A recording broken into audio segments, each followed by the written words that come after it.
Salve, salve galera! E hoje a gente vai para mais uma aula de geografia aí. E hoje a gente vai estar falando de revoluções industriais. Mas Leandro, que imagem é essa aí que você colocou aí? Essas plantinhas desses negócios aí? Ih, tem um negócio no meu dente. Ó. Não tô entendendo nada. Se você vai falar de industrialização, de revolução industrial, que bagulho é esse aí? Já deixa o like, comenta aí os assuntos que você gostaria de ver por aqui. E vamos entender que imagem é essa. E se você não for inscrito, já se inscreve. Revoluções industriais e seus modelos produtivos é o nosso tema. E eu estou apresentando para vocês nessa imagem aí artesanato. Para quê? Para quê? Antes mesmo da primeira revolução industrial, o trabalho humano já era caracterizado por uma atividade pré-industrial. E que atividade? Ui, rapaz, quase que eu jogo as coisas aqui no chão. É porque tem microfone, tem um monte de coisa aqui para mim ficar mexendo. Aí, de vez em quando, se eu me movimentar demais, dá uns ruim. Deixar o microfonezinho aqui. Bom, vamos voltar aqui. Então, já era caracterizado então por uma atividade pré-industrial antes, né? Logicamente, as pessoas faziam as coisinhas, faziam lá seus copos, suas roupas, de uma maneira que não envolvia tecnologia ou algo bem rústico, né? Que é justamente a produção artesanal. Então, antes que a Revolução Industrial entrasse em cena na organização da produção e da transformação da matéria-prima, predominavam técnicas diferentes. É, as- é, é, Técnicas diferentes de ações para finalizar o produto, né? Feitura à mão. Então, a gente vai chamar esse primeiro período aí de artesanato. O que é o artesanato? Bom, o artesanato, a origem dele é na pré-história, né? É com os primeiros Homo sapiens sapiens lá. Os homens, no caso, desta época faziam cestos, ferramentas, vasos de cerâmica, roupas, esculturas e outros objetos usando a mão como ferramenta e alguns outros recursos da natureza como matéria-prima, certo? Então, o artesanato foi observado durante o fim da Idade Média, até então, né, desde a pré-história até o fim da Idade Média, e consiste no trabalho manual da produção, certo? É o próprio trabalho manual ou produção de um artesão, que é o artesanato basicamente, né? Então, artesão mais ato, artesanato. Mas com a mecanização e o surgimento da indústria, né, o artesão é identificado como hoje, né, como aquele que produz objetos pertencentes à chamada cultura popular, que é o que eu mostrei lá no iniciozinho, né? As pessoas hoje têm o trabalho manual ainda, artesanato e tal, mas é um trabalho rústico de cultura popular, porque não é um trabalho de necessidade. Como assim? Porque a gente tem o surgimento da indústria, a gente vai explicar melhor. Porque para atender toda a demanda da população, tipo, eu não vou fazer mais copinhos à mão, né? Eu vou ter uma máquina hoje em dia, uma mecanização daquela coisa, e vai fazer uma porrada de copinho de uma vez só para poder vender. Vou travar as coisinhas que eu quiser comprar dentro de um pote que vai ser feito em outra fábrica. E, gente, vai ser um negócio diferente. Mas quando que iniciou esse negócio diferente aí que eu tô falando? Bom, quando vai acontecer a primeira revolução industrial lá na Inglaterra. A primeira revolução industrial é o período em que a cadeia produtiva sofreu uma grande transformação em sua estrutura base, provocando diversas transformações no espaço geográfico. Surgiu, como eu disse para você, na, na Inglaterra, né? E depois foi logo se espalhando por toda a Europa no século XVIII, tá? E depois foi se expandindo além dos países da Europa, chegando em países de outros continentes como os Estados Unidos, o Japão e o Canadá. A primeira revolução industrial marca a supremacia da Inglaterra, né, como potência mundial, seguida de outras potências europeias. Devido ao desenvolvimento da máquina a vapor, acho que eu tenho imagem aqui das máquinas a vapor, que foi o ícone, um dos ícones principais para apresentar para vocês a primeira revolução industrial é a máquina a vapor com a utilização do carvão mineral, que nessa época vai ser a principal fonte de energia, tá? o carvão mineral aí, que desponta como principal fonte de energia. Por esse motivo, as indústrias costumavam ser instaladas próximas às minas de carvão. Depois, com um tempo aí, com a modificação das indústrias, as novas revoluções industriais chegando, não vai ter mais a necessidade de estarmos próximos às jazidas de fontes energéticas ou de matéria-prima que vão ser utilizadas diretamente naquelas fábricas. A gente vai ter uma evolução dos meios de transporte, a gente vai... Ih, cara, as modificações vão ser tantas.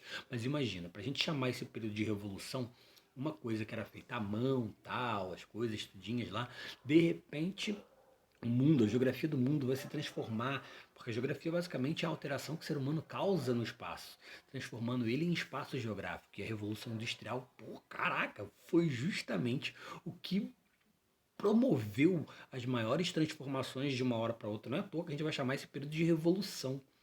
Porque, cara, o artesanato era, como a gente estava falando, né?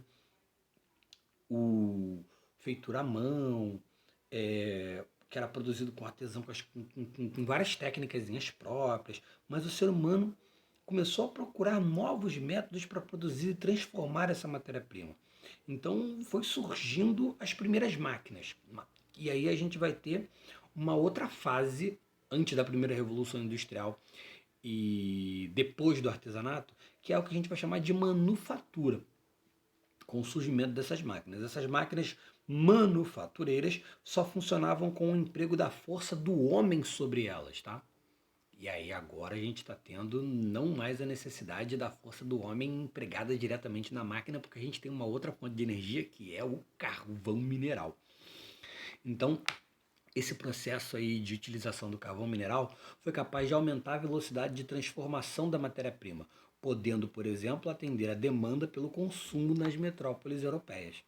Então, assim sendo, é necessário entender que as mudanças ocorridas na Inglaterra influenciaram toda a organização na lógica de produção e de transformação de matérias-primas, inicialmente a nível local, depois regional e por fim ultrapassando os limites do continente europeu, né? Chegando, como a gente falou aí, por exemplo, na América, quando a gente citou justamente os Estados Unidos.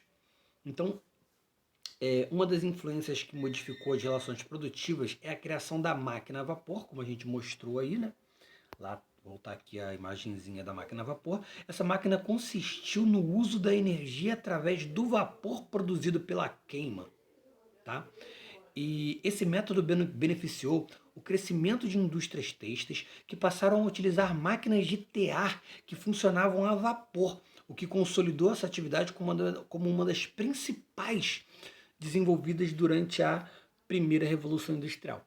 Aqui já chegamos aí na partezinha com Charlie Chaplin, e aqui a gente já vai estar falando de um outro momento, né?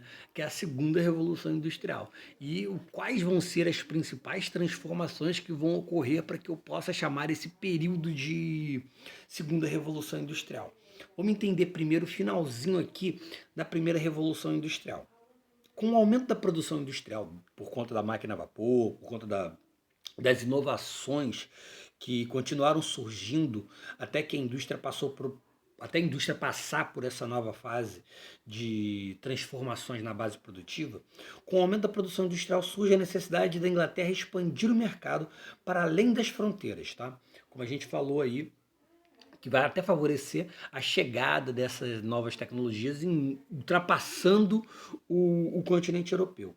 Então, essa necessidade da Inglaterra de expandir o mercado dá origem ao que a gente vai chamar de liberalismo econômico, que é uma doutrina que consistia na intervenção, aliás, minto, é a doutrina que considera a intervenção do Estado, a forma como a sociedade se organiza politicamente, criando o governo.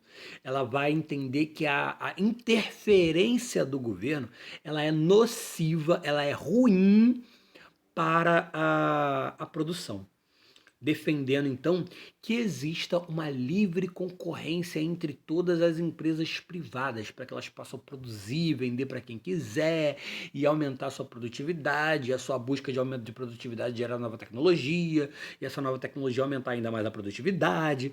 E isso tudo vai ser justamente a ideia do liberalismo econômico. Então ele vai pregar que o governo não se intrometa nas ações que vão promover a livre concorrência entre as várias empresas. Então a primeira revolução industrial teve um papel decisivo na história da humanidade, pois foi a partir dela que a indústria passou a se destacar no cenário econômico. O desenvolvimento das máquinas ampliou o pioneirismo inglês. O êxodo rural, né, a galera saindo do campo e indo para as cidades para trabalhar nessas indústrias, e, é, e com isso, né, aumentou a urbanização. As cidades nos países ocidentais começaram a aumentar cada vez mais em detrimento das áreas urbanas.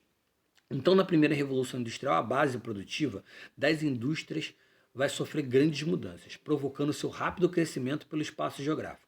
Alguns elementos foram identificados para caracterizar essa revolução, como a gente já falou, como a invenção da máquina a vapor e a utilização do carvão mineral como matriz energética, além do avanço das unidades fabris, o êxodo rural, como a gente falou agora há pouco.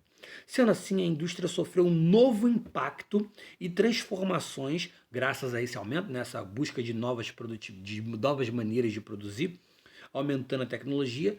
As descobertas da humanidade vão gerar a segunda revolução industrial.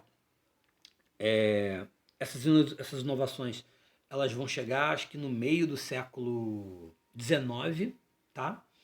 E a segunda revolução industrial foi um período, então, de em que as unidades fabris da Inglaterra, né, sofreram um intenso crescimento produtivo, auxiliado pela descoberta de duas novas matrizes de energia, que vão substituir a utilização do carvão mineral. Porque para a gente chamar esse período de revolução tem que ter acontecido algo fantástico, né? Porque a indústria já foi algo fantástico.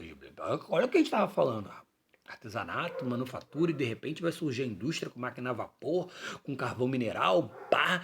Onde eu pegava uma máquina, era força humana que era trabalhada naquela máquina para que aquela máquina pudesse se mexer. Depois eu utilizei o carvão mineral para substituir a força humana, facilitando esse trabalho humano. E agora eu vou ter um novo rompimento dessa parte essa parte da sociedade para a gente chamar esse período de revolução, que vai ser a descoberta de duas matrizes energéticas novas, que uma é o que está possibilitando justamente a gente estar conversando aqui, é o que está fazendo essa iluminação aqui, está acontecendo, que é a eletricidade.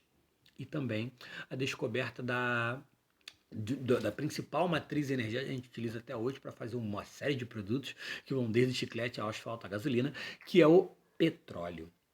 Então, o surgimento descobrimento dessas duas novas matrizes energéticas, que é o petróleo e a eletricidade, vão ser um dos principais rompimentos da primeira Revolução Industrial para a segunda, né? Além disso, ainda podemos destacar a introdução do uso do aço no, nos motores movidos a combustão, a invenção do telefone e o surgimento dos automóveis como meio de transporte. Inclusive, nessa segunda revolução industrial, a gente vai ter modelos produtivos surgindo aí para aumentar a produção. Então, Charlie Chaplin está aí para mostrar isso, porque nem tudo são flores, e esse vídeo aí dele, esse filme dele que se chama Tempos Modernos, vai justamente fazer uma crítica ao modelo industrial vigente na época, né? Que essa tirinha também nos mostra. Vamos lá.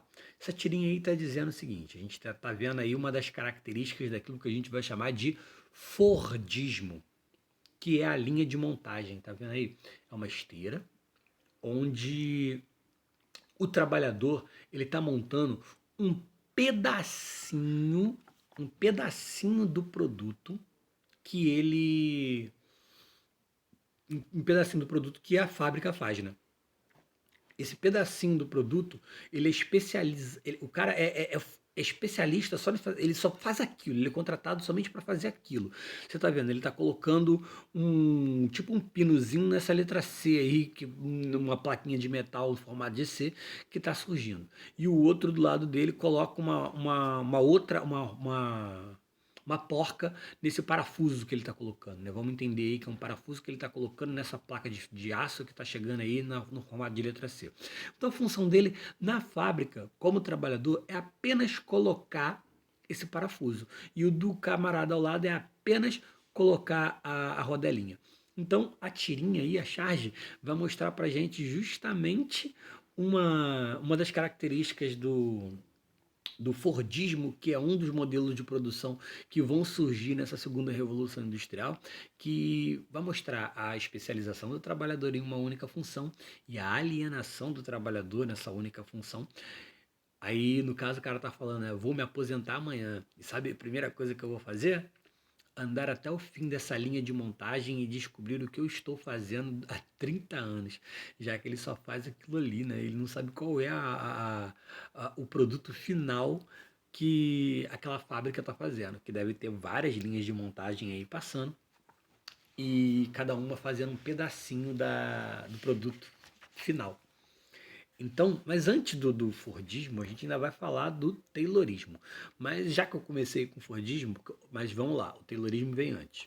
Henry Ford, já entenderam aí que é a fábrica de carros da Ford, que tem esse modelo aí de produção, que é o Fordismo. Então, Henry Ford foi o primeiro a pôr em prática na sua empresa Ford Motor Company o Taylorismo. Vamos entender aqui. O Taylorismo foi desenvolvido, é porque isso aí vai repetir lá na frente, tá? Eu vou acabar falando de novo de Taylorismo. Era para ter colocado primeiro nas imagens. Vamos lá. Deixa eu ver se eu. Aqui, Taylorismo. É uma concepção de produção baseada em um método científico de organização de trabalho desenvolvida pelo engenheiro estadunidense Frederick Winslow Taylor, que morreu lá em 1915. Aí está aí o 1956, 1915. O Taylorismo foi um sistema de trabalho bastante inovador, implementando a linha de montagem que consistia na divisão do trabalho, onde cada funcionário vai fazer apenas uma parte do produto final na indústria organizada por níveis de hierarquia e por tarefas. Então a gente tinha hierarquia, que é um camarada gerenciando todas aquelas coisas e separando as pessoas em trabalho. A gente vai fazer uma cadeia de gritos aí, né? Porque a gente tem uma hierarquia, então a gente tem o chefe lá que vai mandar, o cara que vai escotear, aí o cara que vai produzir, e aí um monte de cara que vai produzir diferentes partes daquele produto final. Essa separação do trabalho provou ser bastante eficiente, tá? Porque vai aumentar a produção. Ela provocou maior controle sobre os operários, que eram pressionados a produzir, ó, a parte que eu falei da chicotada, em uma velocidade maior, reduzindo o tempo de produção. O controle foi tão rigoroso que os trabalhadores, em alguns momentos, eram vigiados e cronometrados. Daí a crítica principal do Charlie Chaplin à segunda revolução industrial no filme Tempos Modernos, que iniciou, a gente está falando dessa segunda revolução industrial, aquela imagem lá do Chaplin numa roda de engrenagem. Essa estratégia encontrada pelo Taylor também também visava, né, premiar o trabalhador que produzisse mais rápido, prometendo prêmios para incentivar seus industriários.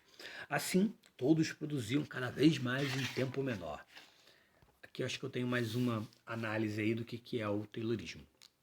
Então, análise do trabalho e estudo dos tempos de movimentos era uma das características do Taylorismo. Isso objetivava a isenção de movimentos inúteis, para que o trabalhador só fizesse movimentos certos e claros para produzir e massificar aquela produção, para que o operário então executasse de forma mais simples e rápida a sua função, estabelecendo um tempo médio. Ele era muito especialista em, de repente, aparafusar, colocar uma porca.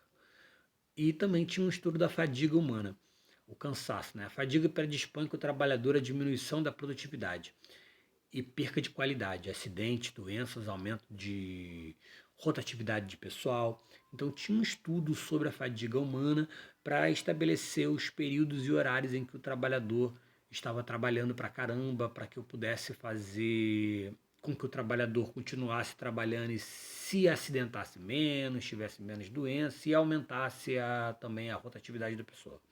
E a gente teve também a divisão técnica do trabalho, né?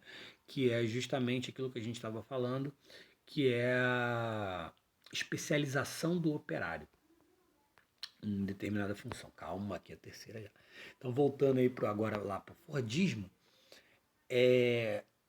O Fordismo foi a implementação do Taylorismo na fábrica de carros da Ford, né, com a linha de montagem, criado pelo engenheiro e empreendedor estadunidense Henry Ford. O Fordismo foi um modelo de desenvolvimento a partir das melhorias que foram produzidas do Fordismo. O Fordismo, em sua fase inicial, implementou os métodos do Taylor, mas tinha como principais objetivos aumentar os lucros, obviamente, especializar cada vez mais a mão de obra com uma intensa cadeia produtiva, produção em massa estimulando o consumo, produção em série através da linha de montagem, valorização do trabalhador para que ele ganhasse mais, para que ele pudesse gastar mais, para que ele pudesse consumir, né? Então lá, o que havia de especial em Ford e que em última análise vai distinguir o que é o Fordismo e o que é o Taylorismo era a visão do Ford, né? Seu reconhecimento explícito de que a produção em massa significava consumo em massa. Por isso que ele aumentava até o salário aí de alguns funcionários para justamente eles terem capacidade de gastar e fazer o dinheiro rodar. Um novo sistema de reprodução do trabalho, uma nova política de controle e gerência do trabalho, uma nova estética e uma nova psicologia.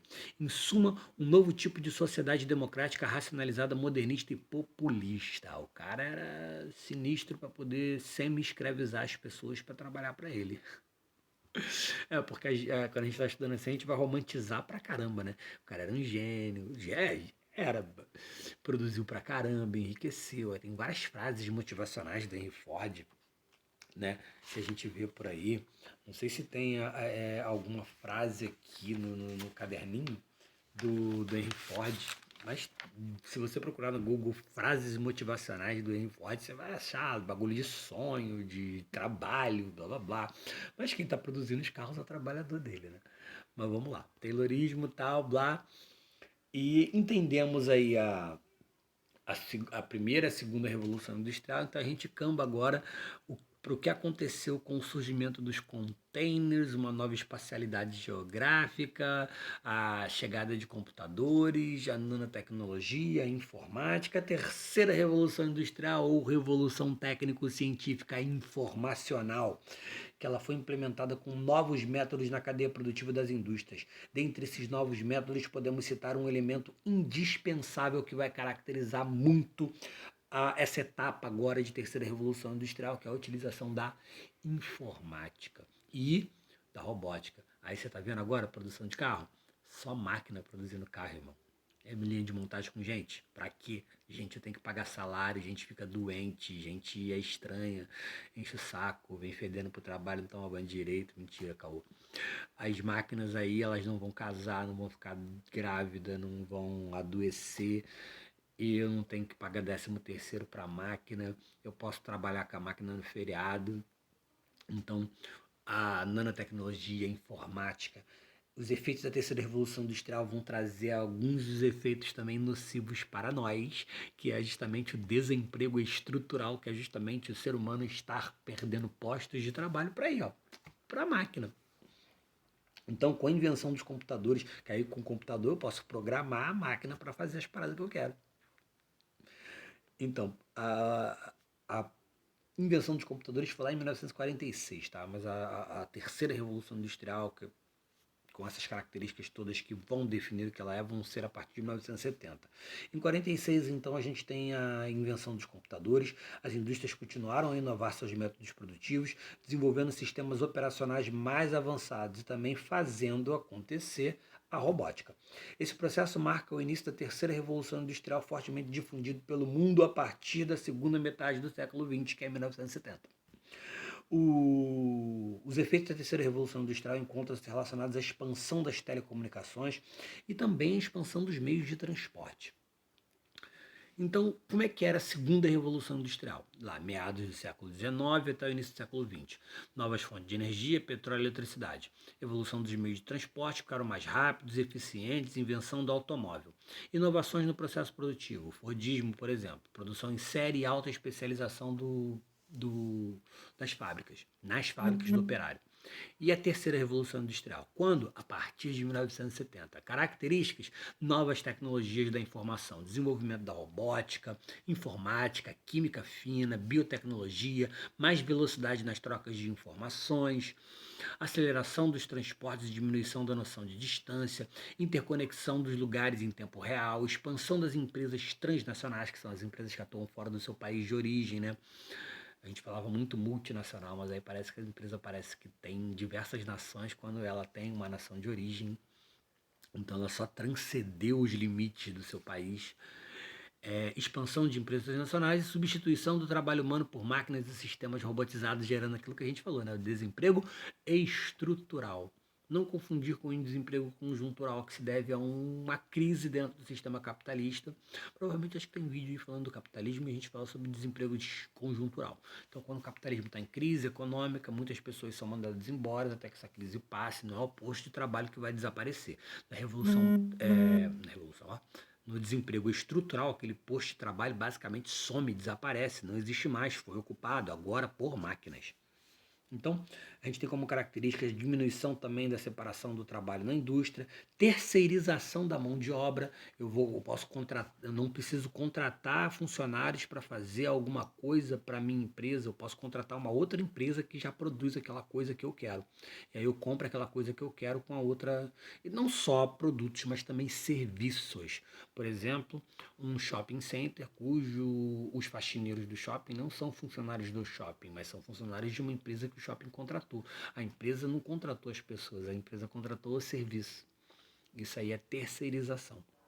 Cálculos sobre a demanda dos produtos do mercado a fim de eliminar estoques, que foi uma das características que deu ruim, principalmente, por exemplo, na crise de 1929, onde aquele produção em massa acabou gerando prejuízo, porque tipo produziu demais, não tinha para quem vender, acabou gerando problema. Então eu tenho um monte de coisa parada, produto parado, que vai fazer com que o preço daquele produto diminua no mercado para ver se vende. E se não vender, eu vou sair no prejuízo. Eu vou colocar lá para vender a preço de fábrica para poder recuperar o meu dinheiro investido e não vou conseguir, às vezes vai dar um ruim. Então, se você tiver acho que tem vídeo aí da gente falando sobre a crise de 1929, você vai entender como é que foi, como é que é a situação. Então, para evitar fazer estoques, a gente tem a terceira revolução industrial com uma linha de montagem computadorizada, com um trabalhador mais qualificado, multifuncional e que saiba operar as máquinas, corte de gastos e lucros maiores, além do just in time, tá? Tempo é dinheiro, irmão. Mas a gente não. Aí eu só coloquei esse negócio de autor desconhecido, revolução técnico-científica, essa frase aí e tal. Não coloquei isso por conta do texto, de nada. Só coloquei por conta do robozinho, que é o Marvin. Se você tiver interessado em saber quem é ele, é só procurar o Manual do Mochileiro das Galáxias, a trilogia de 5 livros. Como assim? Ah, cara, só você lendo pra você entender. O Guia do Mochileiro das Galáxias. E aí o Marvin, o robô depressivo, um dos meus personagens favoritos do livro. Tudo só pode mudar e só mudará com inovações técnicas. Entretanto, aceitamos de antemão que essas inovações não podem decidir tudo por si sós. O caso privilegiado da Inglaterra vai prová-lo. Ele está falando lá desde a primeira Revolução Industrial para a gente poder entender o que a gente está entendendo agora nesse vídeo. Então, existe uma quarta revolução industrial, titio Leandro? Sim, existe, tem se falado muito nessa quarta revolução industrial. E o que seria isso daí? Foi divulgada lá em 2016 por Klaus Schwab, o conceito de quarta revolução industrial, que refere-se ao processo de evolução da tecnologia não apenas nos sistemas inteligentes e conectados, visto que configura como a fusão de todas as tecnologias e suas interações por meio de domínios não só físicos, mas também biológicos e digitais principalmente. Podemos afirmar então que a quarta revolução industrial não representa a evolução de um grupo restrito de tecnologias, mas sim de todo o aparato tecnológico disponível, o que nos permitiu durante esse período de quarentena estarmos tendo aulas online no Google Classroom, no entorno, tendo aula dinâmica e direta no Google Meet, por exemplo. Então, reparem aí que a gente tem uma nova maneira de estar sendo, de estar vivendo, que é bem diferente do que era 10 anos atrás. Todo mundo com celulares, com joguinhos, celulares que evoluem a cada ano de uma maneira gigantesca e monstruosa, que fazem com que a gente esteja jogando os Among Us da vida e chorando por não ter dinheiro suficiente para comprar os Play 5 da vida. Onde antigamente eu vivia no botequim, quando meu pai me levava pro botequim, eu ia beber pequenininho, não, nos botequins tinham fliperamas, eu jogava lá meus Street Fighter 2, meus The King of Fighter 94, hoje a gente tá no The King of Fighter 14, até parar de contar o troço em ano. Mortal Kombat 1, Final Fight, então eu ia pro Cadillac Dinossauro, nesses bares da vida que tinham um flipperzinho lá, a gente caçava fliperamas diferentes. E quando eu tinha os contra, as fichinhas em cima das máquinas de fliperama, onde mostrava de quem era a vez. A gente tinha as casas também de fliperamas e a gente, quando saía um jogo novo, corria pra lá. A gente via quais eram os macetes das... Olha lá, comentaram no grupo Geografia em Foco. Você já entrou lá? Facebook? Geografia em Foco, professor Leandro. Várias paradas. Então, evoluiu. Hoje eu não jogo contra com o cara do meu lado no fliperama. Os fliperamas dificilmente eu encontro hoje em dia. Hoje em dia a gente joga no PlayStation online. Se eu quiser bater um contra com alguém online. E hoje em dia, os jogos que eram fantásticos visualmente nos anos 80, 90, hoje cabem num celular, num smartphone. Eu posso baixar um Cadillac Dinossauro que nem ocupa tanto espaço assim do meu smartphone. E era naquela máquina grandona de fliperama. Tudo isso está mostrando as inovações da quarta revolução industrial, com sistemas cyberfísicos, com as compras online, onde eu posso ler quadrinhos, não mais preciso necessariamente comprá-los numa banca de jornal. Eu posso ler online. Eu escolho quais séries eu posso assistir numa Netflix. Cara, é algo surreal, é algo totalmente diferente. É a indústria 4.0. A quarta revolução industrial busca explicar a aplicação das novas tecnologias nos principais processos industriais. Dentre as principais características da indústria 4.0, podemos destacar a automação de tarefas e o controle de dados e informações. A automação de tarefas ocorre através de sistemas cyberfísicos que foram possíveis devido ao desenvolvimento da internet. Compras online, cara. Absurdo. Dinheiro. Eu posso comandar a minha conta de banco pelo meu smartphone. É algo surreal. Eu tenho muitas coisas agora na minha mão. O que era um computador antigamente, cara. Eu só entrava na internet depois de meia-noite, com a linha telefônica. Eu tirava o cabo do telefone para colocar no computador. E aí eu esperava sair da meia-noite porque eu pagava por pulso de telefone. Era como se eu estivesse fazendo uma ligação internacional e a conta vinha altíssima, mas depois da meia-noite era um pulso só, independente da quantidade de tempo que eu ficasse na internet. Aí a gente ficava 1 horinha, 2 horinhas na internet depois de meia-noite e ia dormir, né? Porque no dia seguinte tinha que acordar cedíssimo. Aí deixava uma música baixando de um dia pro outro. E hoje? Olha a diferença. E olha, vivemos num mundo sem informática, sem essa internet toda. Ela foi chegando e hoje a gente está nessa transformação gigantesca que a gente pode estar chamando de quarta revolução industrial. Espero que vocês tenham gostado do vídeo, aprendido um pouco sobre as revoluções industriais.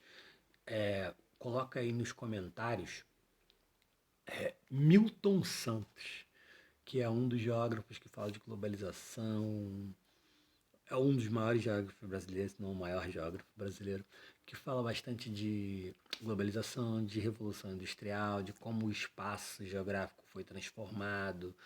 Então coloca aí por uma geografia nova, coloca aí Milton Santos nos comentários. Milton, não é Newton, jogador do Botafogo antigo não, tá? Milton Santos. Valeu, até a próxima aula, até o próximo vídeo.